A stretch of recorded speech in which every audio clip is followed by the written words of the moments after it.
Os egípcios entendiam que a realidade era manifesta por um único Deus através de suas forças criadoras fundamentais. As divindades aqui chamavam de néters. O mundo físico era dirigido pelo faraó, que representava o nível de consciência alcançada pelo homem durante o seu reinado.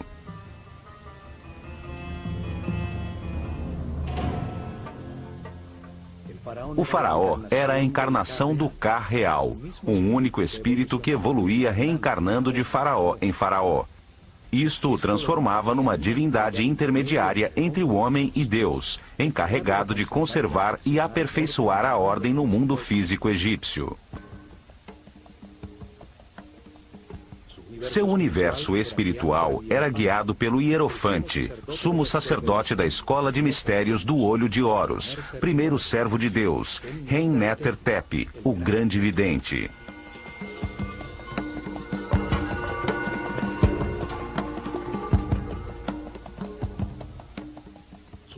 Seu símbolo era uma serpente com 2 pernas e o disco solar na cabeça, a imagem da eternidade, da sabedoria e da regeneração física. A organização sacerdotal sob seus cuidados se dividia em 3 grupos.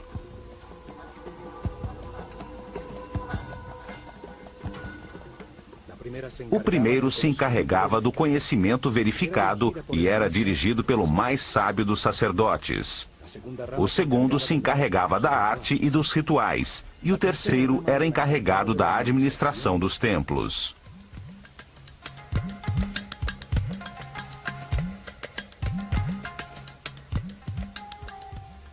Os sacerdotes do conhecimento eram os pedagogos incumbidos de preparar os herdeiros de sua casta. Eles transmitiam as verdades herdadas desde as origens da escola de mistérios na desaparecida civilização Atlante. Verdades já comprovadas sobre o funcionamento do universo.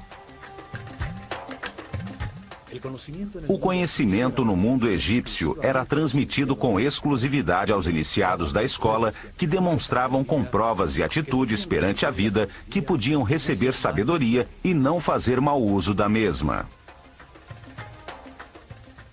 A revelação é o verbo. Eram chamados de Rihabet, ou sacerdotes do conhecimento. Eles ensinavam a linguagem simbólica, a escrita, as matemáticas, a astronomia e o controle das forças fundamentais.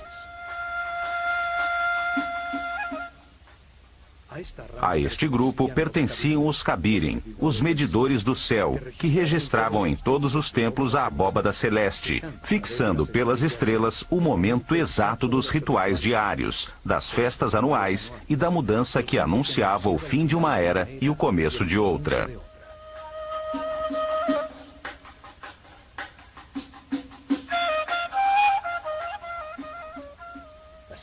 O segundo grupo se encarregava da produção de obras de arte, do desenho arquitetônico e da construção dos templos, da direção das oficinas onde os iniciados, ajudados pelos artesãos do povo, fundiam as esculturas simbólicas. Estes sacerdotes criadores desenhavam e supervisionavam as inscrições nos muros dos templos. Eles ensinavam a trabalhar a arte com a sabedoria do amor, a desfrutar do ofício, a dar sempre o seu melhor. Desenhavam os símbolos, ferramenta fundamental dos rituais, os objetos e as figuras simbólicas. E depois determinavam o que se devia fazer regularmente com eles nos momentos cósmicos, tais como os solstícios e os equinócios.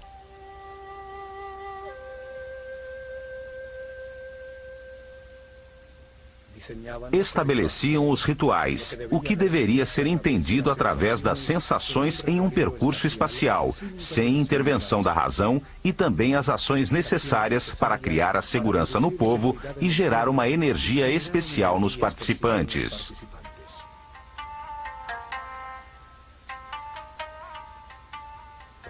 O ritual induzia os sacerdotes da escola de mistérios do Olho de Horus a ter autoridade perante o povo, utilizando o controle da intuição, da percepção do ser humano, independente de seu preparo ou nível de consciência.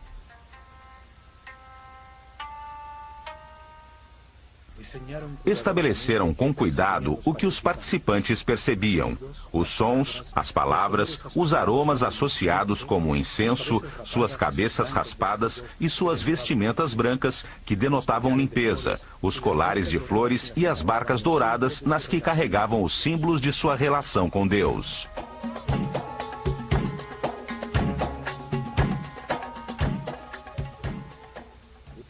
Usavam o ritual para transmitir ao povo a hierarquia e a ordem da sociedade que organizaram, utilizando ferramentas singelas, tais como a riqueza das vestimentas, sua visualização, a arrumação ou a quantidade dos participantes.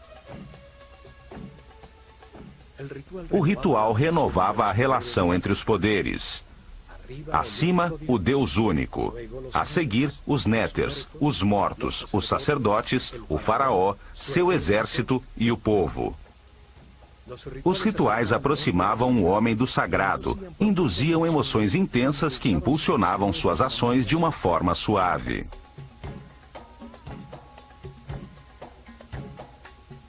O terceiro grupo administrava o cotidiano dos templos.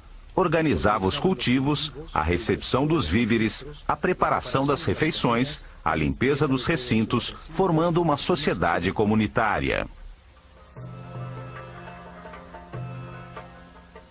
Usava em sua base um grupo de sacerdotes temporários chamados de Wab, os puros, homens do povo que durante um mês por ano serviam nos templos, executando as tarefas diárias inferiores para depois retornar às suas atividades habituais.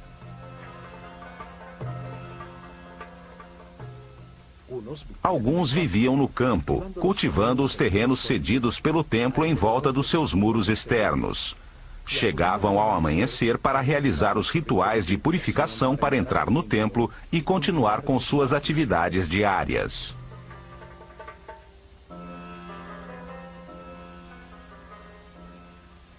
Outros viviam na aldeia próxima ao templo e trabalhavam o restante do tempo na administração estatal. Carpinteiros, operários e pedreiros consertavam e ampliavam o templo nesta modalidade de trabalho temporal rotativo. Este sistema de rotação permitia que muitos membros da sociedade participassem dos rituais e cultos desde o interior do templo, e fazia com que o povo entendesse que os trabalhos comunitários beneficiavam a todos.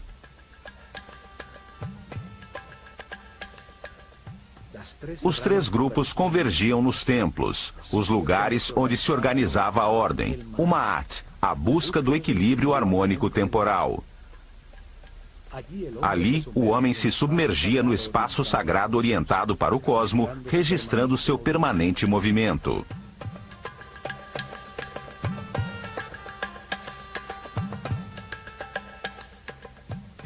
O templo era o instrumento de preservação da ordem e não um mundo criado para a salvação da alma.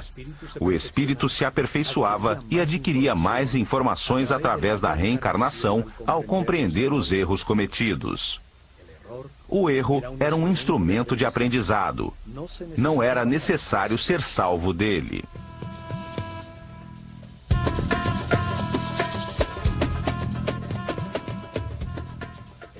O templo era o lugar onde se encontravam as duas forças fundamentais, a força do caos e a da ordem.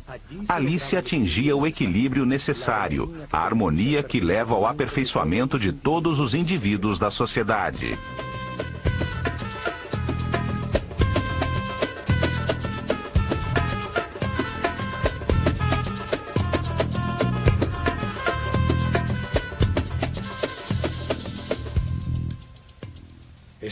Este conceito é claramente expresso no templo de Kon-Ombo, dedicado simultaneamente a Sobek, a força do caos que induz a erro, e a Horus, o símbolo da consciência permanente e da sabedoria. Neste templo, os iniciados da escola começavam o seu aperfeiçoamento espiritual. Aqui chegavam a transcender o medo e os atos automáticos do instinto de defesa, a controlar o chakra raiz. Neste templo, lhes ensinavam a existência da lei da natureza, códigos divinos que produzem uma reação automática para defender a vida, necessários quando se está na animalidade, mas que devem ser controlados de forma a ascender aos níveis superiores de compreensão. Não se pode ser sábio tendo uma série de condutas automáticas ou reações agressivas descontroladas que ferem as relações que mantemos com todo o mundo.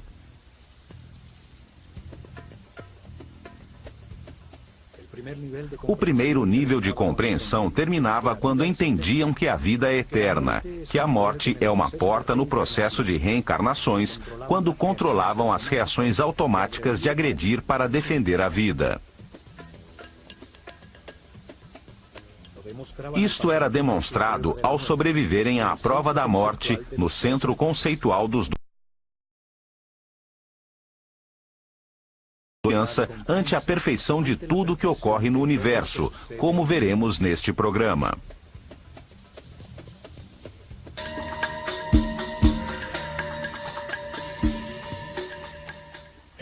O templo de Kom Ombo era onde se agradecia pela dualidade existente no universo, a qual permite ao homem enganar-se e aprender com os resultados de suas decisões, de forma a produzir compreensão e aperfeiçoamento espiritual. Por isto estava dedicado a duas forças opostas, representadas por Sobek, simbolizado por um homem com cabeça de crocodilo, e Horus, um homem com cabeça de falcão, o ignorante e o sábio, o ingênuo e o que tudo aprendeu de tanto enganar-se ao longo de 700 reencarnações.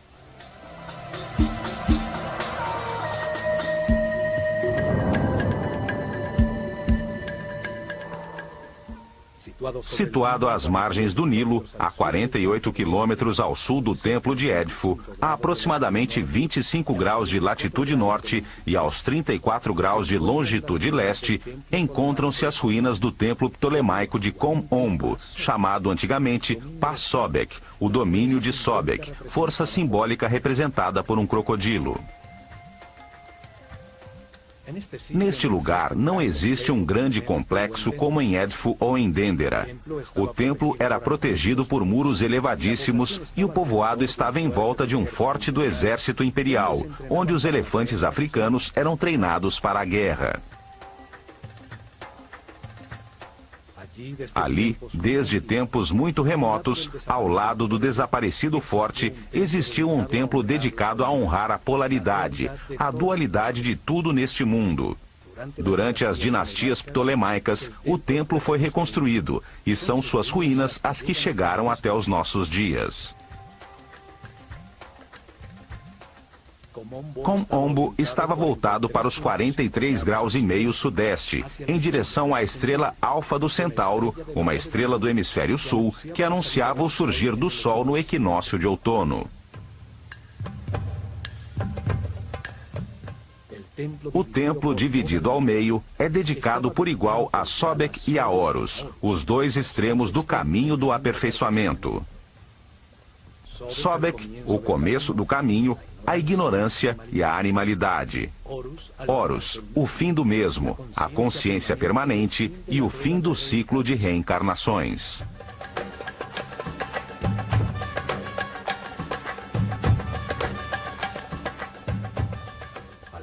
À frente, havia um pátio aberto formado pelas ruínas de 16 colunas de um corredor coberto.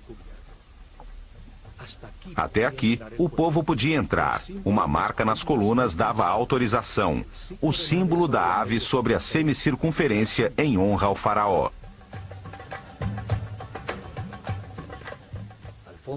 Ao fundo vê-se uma das torres que ainda restam do muro externo. Talhados em seus muros, vemos as duas figuras simbólicas frente a frente e o faraó Ptolomeu V que ordenou a reconstrução do templo.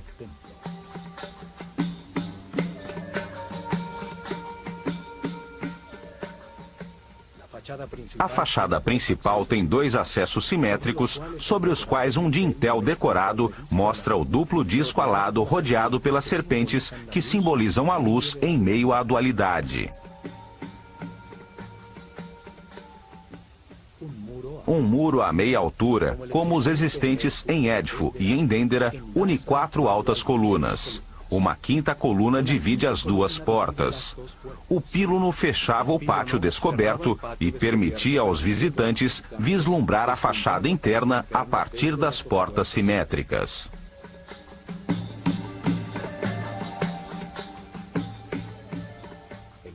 O pátio das colunas era menor que o do templo de Édifo.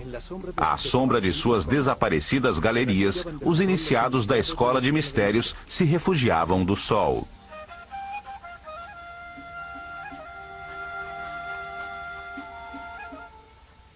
Do lado direito do templo estão as ruínas do que foi uma pequena capela dedicada a Hathor. Em seu interior se conservam os restos mumificados de alguns dos crocodilos que eram mantidos em um labirinto de túneis inundados sob o templo.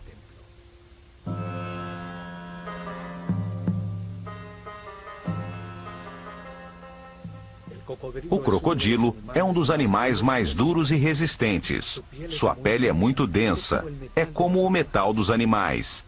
Os egípcios associavam esta dureza ao estado máximo de materialização, um nível muito afastado da espiritualidade. Aí o espírito começa seu caminho de liberação das limitações materiais, à medida em que vai compreendendo como o universo funciona. O crocodilo simboliza a vida quando sai das águas da inconsciência. Sai para buscar o ar, que representa a consciência. Os egípcios acreditavam que na primeira respiração, o espírito entra no corpo em que se encarnou. A comprida coluna vertebral do crocodilo é um símbolo do eixo da vida em todo ser vivo. Até mesmo a esfera do planeta tem sua coluna vertebral sobre seu eixo de rotação.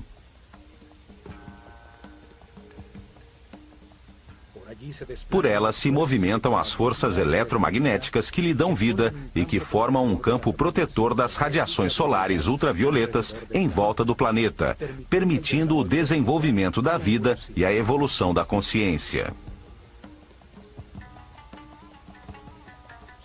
Sobek, o crocodilo, e Tuaret, a hipopótama, representavam nos mapas celestiais as estrelas circumpolares que, situadas sobre o eixo de giro do planeta, brilham fixas por milhares de noites sobre os polos.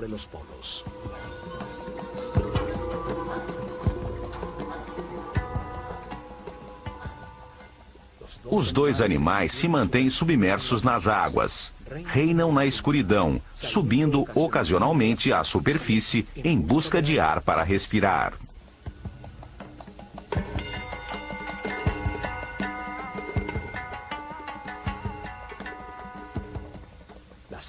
As águas representavam o caos que logo renovava a vida.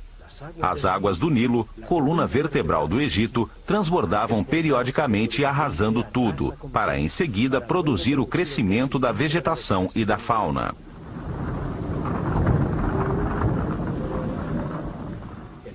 O caos desarruma as partes, permitindo que logo se organizem pelas harmonias ou afinidades entre elas, que as unem momentaneamente. Desordem, caos, ordem, harmonia, ritmos que se alternam. Esta força da natureza que desorganiza para renovar a vida era reconhecida com o nome de Sobek, o homem com cabeça de crocodilo.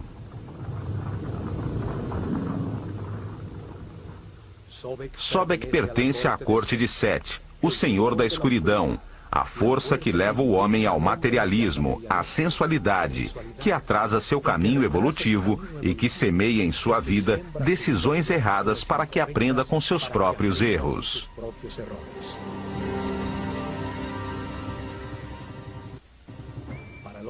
Para os egípcios, estas forças não eram boas nem más, eram neutras.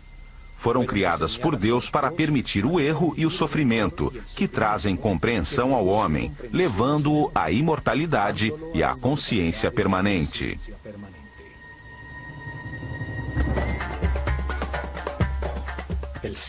O templo está simetricamente dividido.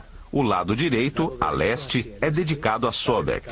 O lado esquerdo, a oeste, a Horus. O princípio e o fim do caminho evolutivo da consciência.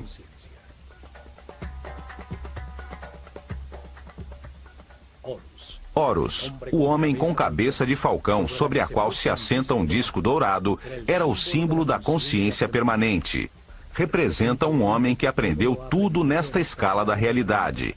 Um ser imortal ascendido nas hierarquias do universo.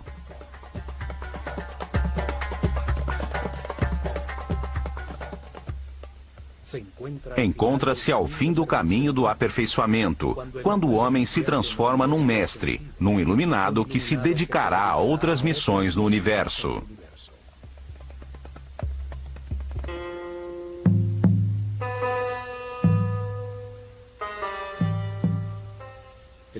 O faraó Ptolomeu VI iniciou a reconstrução do antiquíssimo templo e sua decoração interna foi concluída sob Ptolomeu XII, quando a civilização egípcia estava desaparecendo.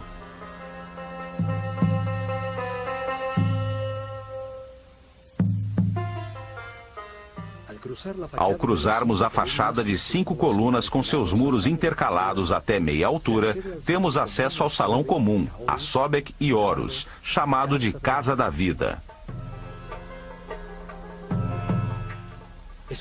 É um mundo simbólico, ali onde os iniciados recebiam ensinamentos e produziam suas artes e escritas, interagem as duas forças opostas.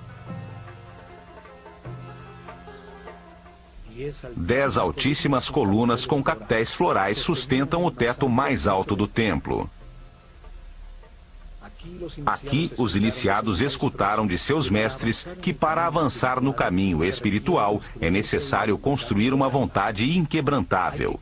Há que se querer fazê-lo de forma consciente.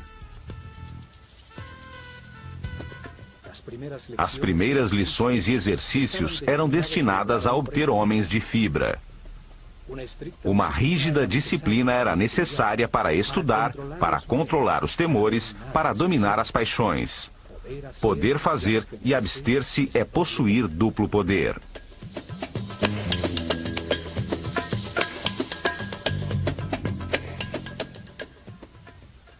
Um compromisso além da morte era estabelecido para manter-se uma total discrição e um silêncio absoluto sobre as verdades reveladas. Um princípio hermético que garantia o acesso à informação somente aos que a mereciam, aos que podiam escutá-la.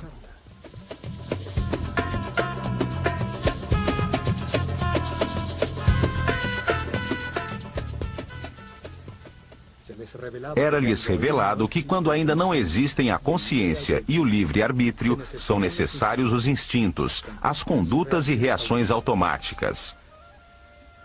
A lei da natureza codifica essas reações em todos os animais para defender e gerar a vida.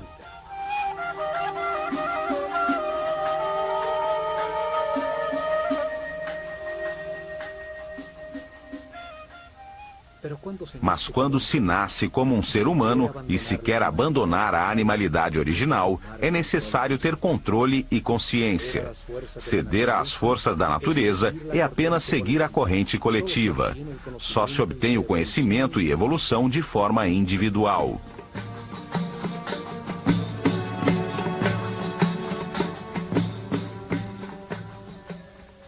Na penumbra deste salão, via-se em seus respectivos santuários as reluzentes figuras douradas de Sobek e Horus, à vista dos iniciados no início das procissões, nas festividades dos solstícios e dos equinócios.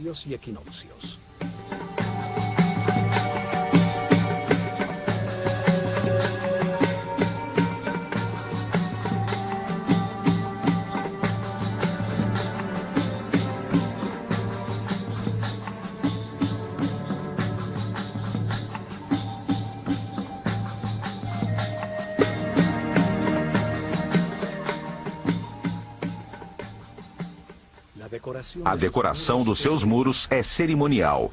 O faraó é abençoado por Sekhmet e Horus do lado direito e por Ísis e Thoth do lado esquerdo.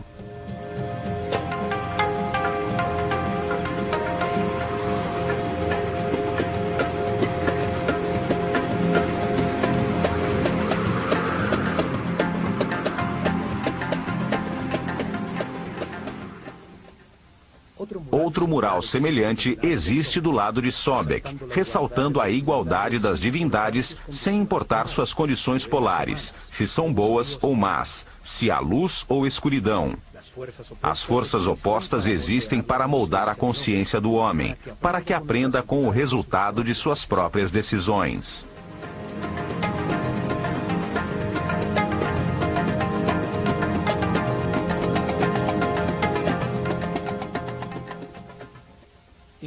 Logo a seguir, chega-se a um espaço transversal onde se encontram o Salão das Purificações e o Salão de Recepção das Oferendas do lado de Horus.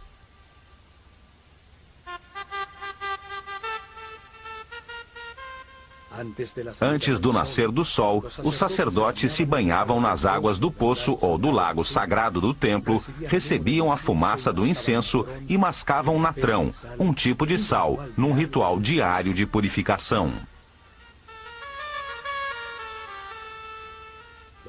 Os banhos purificadores se repetiam ao meio-dia e à noite.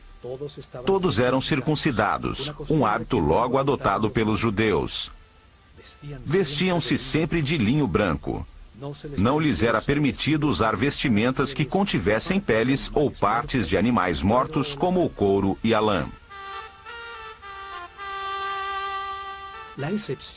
A única exceção era a pele de leopardo sobre os ombros, usada pelos altos sacerdotes, os Sen.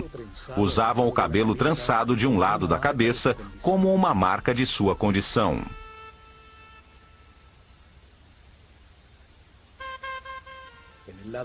Do lado esquerdo do templo, existe um poço profundo com uma escada que submergia sob o Nilo. Neste poço, os sacerdotes realizavam suas purificações matinais.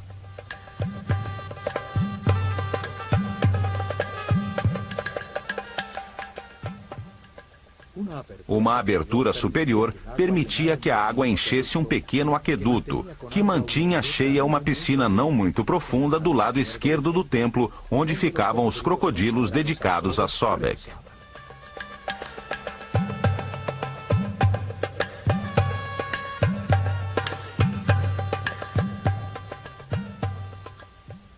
O poço servia também como um instrumento de medição. Seus degraus mediam, durante anos, os níveis do rio, e assim podiam prever as inundações futuras.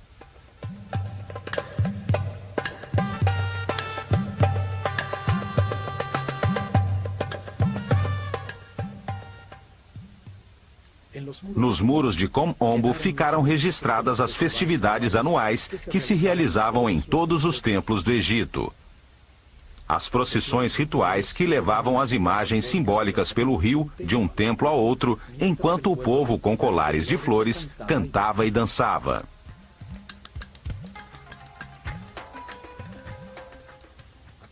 Em seguida, encontramos o corredor das escadas que conduziam ao terraço do templo, num esquema semelhante ao dos templos de Edfu e Dendera.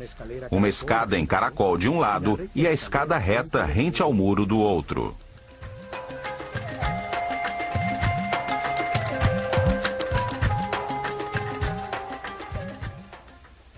Dali, chega-se à antecâmara dos dois santuários, que tem de cada lado um salão onde eram guardadas as barcas de ouro de Sobek e Horus, usadas pelos sacerdotes para movimentar as imagens simbólicas durante as procissões das festividades.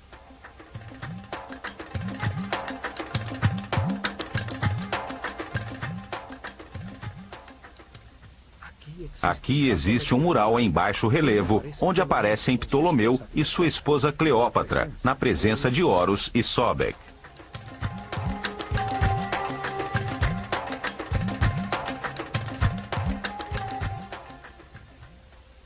Nesta antecâmara eram consagradas as oferendas do povo.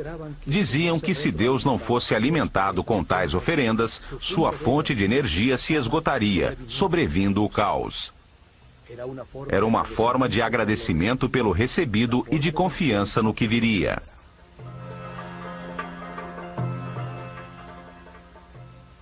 Chegavam diariamente ao templo pão, cerveja, frutas, vegetais, mel, azeite, perfumes, velas, sal, natrão e tecidos de linho, que eram recebidos pelos sacerdotes no salão das oferendas, e a seguir colocavam na antecâmara como uma forma de agradecer a Deus por sua abundância.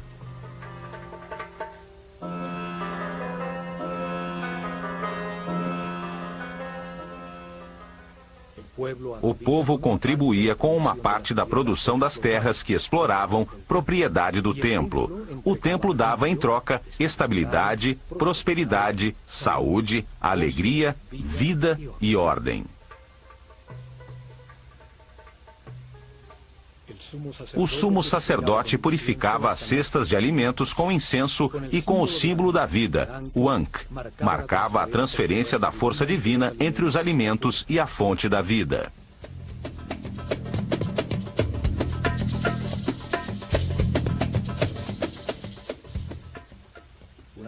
Depois de consagradas, as cestas com os alimentos eram levadas ao exterior da Casa da Vida, ao pátio das galerias, onde era distribuída entre os moradores do complexo religioso. Finalmente, no interior do templo, chega-se aos dois santuários, onde se encontravam os tronos com as imagens que simbolizavam os dois extremos do caminho do aperfeiçoamento.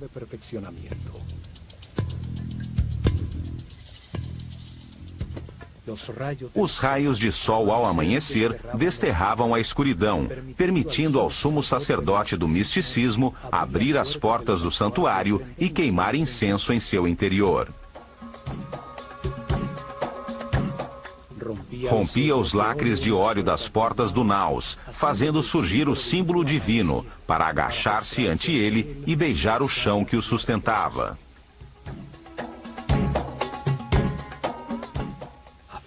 Do lado de fora, na penumbra do Salão das Aparições, os discípulos cantavam hinos religiosos e se ungiam com mirra, óleos, linhaça e canela, iniciando a primeira meditação do dia.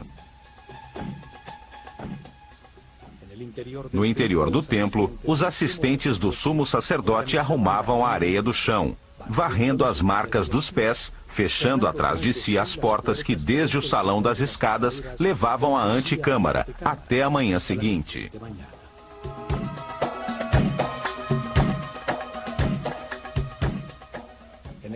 No centro simbólico das forças opostas, entre os dois santuários, encontram-se os restos de um muro duplo.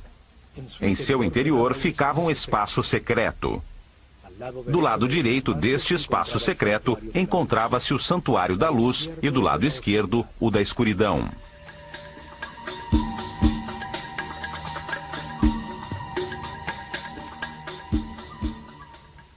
De nenhum dos dois santuários podia-se saber que existia este lugar entre os muros.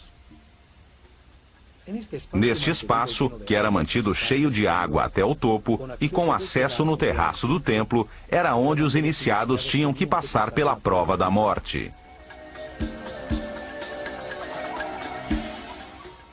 Durante meses, os iniciados recebiam instruções sobre os 4 medos básicos: o medo de perder, o medo de enfrentar, o medo do abandono e o medo da morte. Compreendiam que o medo produz uma reação psicossomática, uma reação neurohormonal automática. Esta reação se manifesta em uma tensão, em aumento da frequência cardíaca e da respiração. A razão fica bloqueada e surge uma vontade de agredir ou de fugir. Todas elas reações automáticas fora de controle que produzem uma perda da paz interior e da energia vital.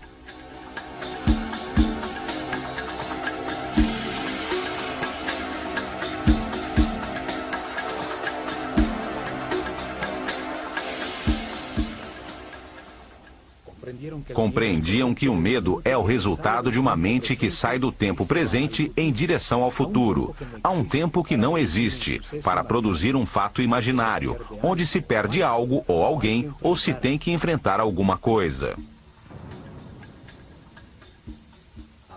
Aprendiam a disciplinar a mente de forma voluntária e consciente, guiando-a com pensamentos escolhidos. Aprendiam a mantê-la sempre no tempo presente, o único em que se pode decidir e agir.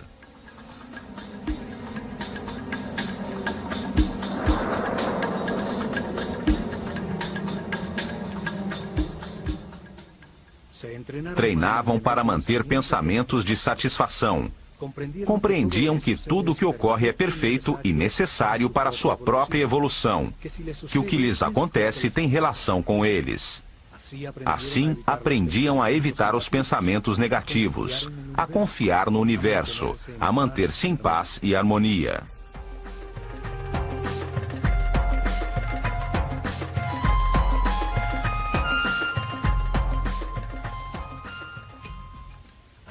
Até que os mestres determinavam que era hora de comprovar o aprendido durante meses. Realizava-se então uma cerimônia individual em um salão descoberto no terraço do templo, frente a um retângulo de água escura no chão.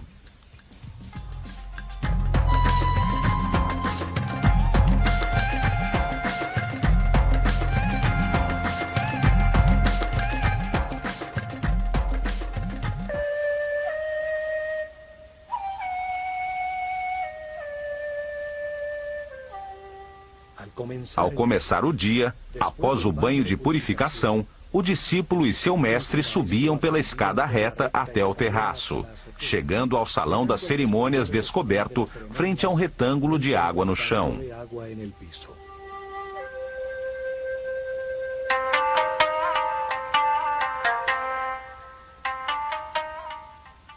Seu treinamento o havia preparado para ser cuidadoso e consciente em todas as situações desconhecidas, condição necessária para mergulhar no labirinto do canal cheio de água e encontrar uma saída sem que se afogasse.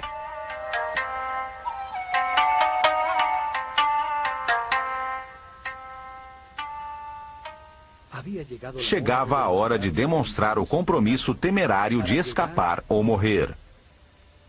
A dúvida já não existia. Retroceder seria precipitar-se no abismo e abandonar o caminho do sacerdócio.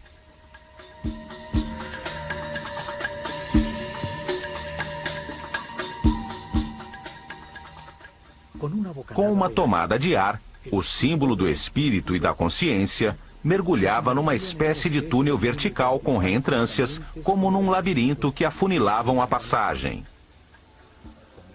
Nadava com decisão até o fundo, atravessando a abertura em direção ao resplendor da luz.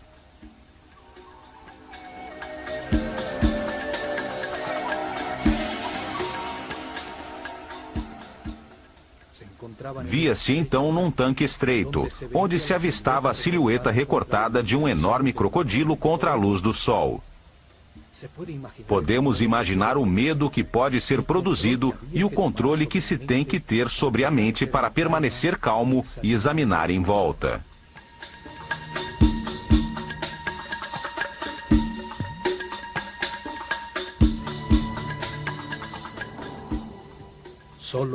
Só assim poderia ver que no fundo do tanque havia uma porta muito escura.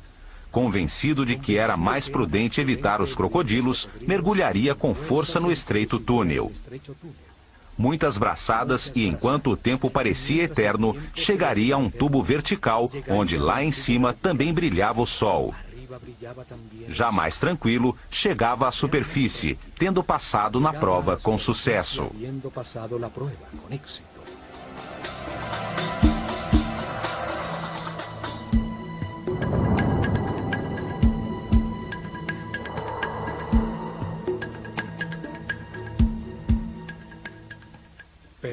Alguns, porém, em razão do pânico ou em um estado de total irracionalidade, emergiam rapidamente ao lado do crocodilo, que era mantido bastante alimentado para não atacar, e eram informados de que haviam falhado na prova, que a saída não se encontrava passando ao lado do animal.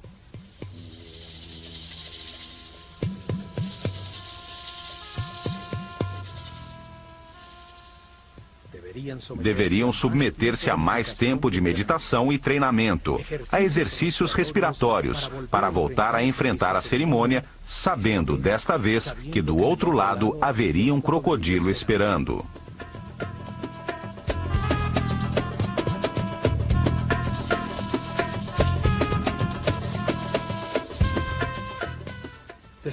Após os santuários com o tanque central de prova, sobre um segundo corredor perimetral se encontram 6 capelas, 3 de cada lado de um espaço central com a escada que conduzia ao terraço do templo.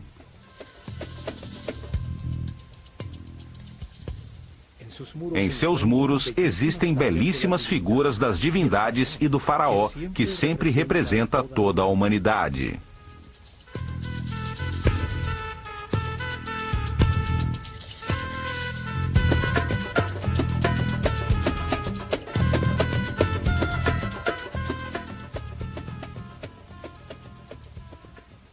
Neste corredor perimetral se encontra a famosa cena onde o imperador Trajano se ajoelha ante Imhotep, o arquiteto de Saqqara, que lhe apresenta uma série de instrumentos cirúrgicos, fórceps, pinças cirúrgicas e tabelas farmacêuticas.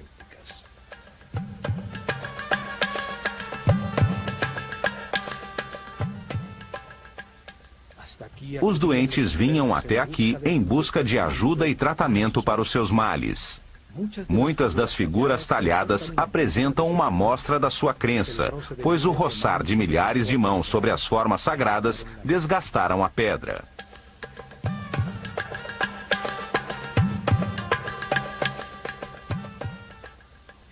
Neste muro também se encontra uma porta simbólica que existe na mente de todo ser humano. Ela se comunica de um ponto central, neutro na dualidade, com as dimensões superiores. O mesmo caminho que o iniciado utilizou entre os 2 santuários para avançar ao nível seguinte de seu treinamento.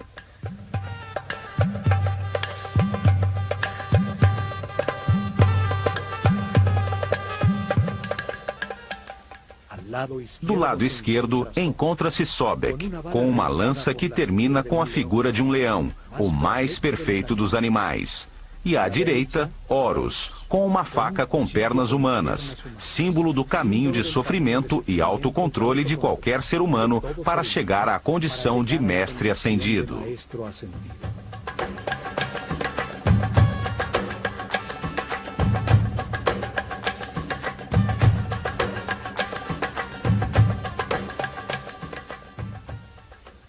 Entre os 2, um cântico de louvor, coroado por Ma'at, símbolo da ordem e do equilíbrio entre as 2 forças opostas, o materialismo sensual de Sobek e a espiritualidade consciente de Horus.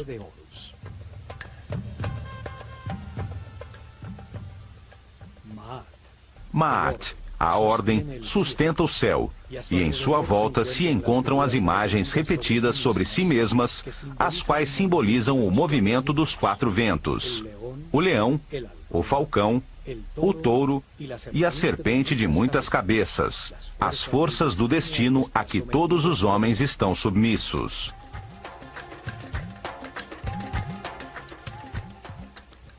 Curiosamente, estes mesmos símbolos foram usados posteriormente pelos cristãos para representar os 4 evangelistas.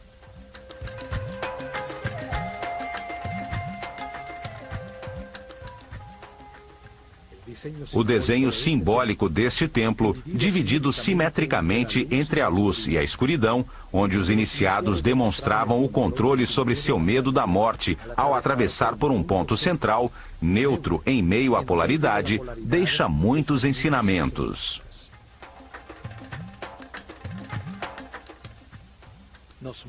Mostra-nos que a realidade é o produto de nossos pensamentos, que o controle consciente dos instintos automáticos e a permanência no presente são a porta de entrada para os níveis de maior harmonia, paz e felicidade.